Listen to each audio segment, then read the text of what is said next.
இப்போது புதிய அறிமுகம் ஆச்சி ஹோட்டல் சாம்பார் 50 கிராம் ரூபாய் 20 மட்டுமே. தஞ்சை மாவட்டம் புன்னைநல்லூரில் உள்ள பிரசித்தி பெற்ற மாரியம்மன் கோயிலில் வரும் திங்கட்கிழமை அன்று கும்பாபிஷேகம் நடைபெற உள்ளதை அடுத்து ஏராளமான பெண் பக்தர்கள் முளைப்பாரியை எடுத்து கோயிலுக்கு ஊர்வலமாக சென்றனர். அந்த காட்சிகளை தற்போது பார்க்கலாம்.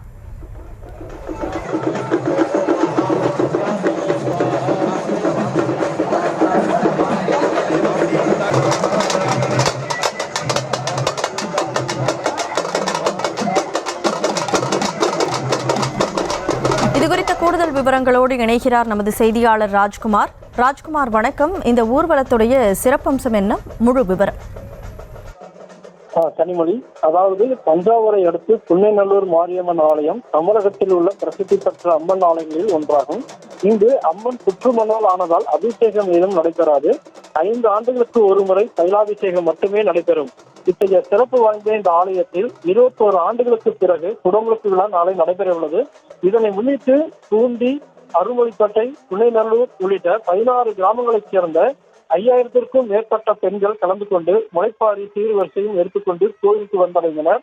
தப்பாட்டம், ஒயிலாட்டம், காளியாட்டம் என பல்வேறு கலை நிகழ்ச்சியுடன் பிரம்மாண்டமாக இந்த ஊர்வலமானது நடைபெற்றது.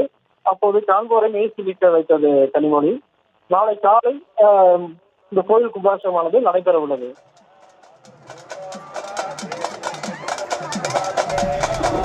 இப்போது புதிய அறிமுகம் ஆச்சி ஹோட்டல் சாம்பார் 50 கிராம் ரூபாய் 20 மட்டுமே.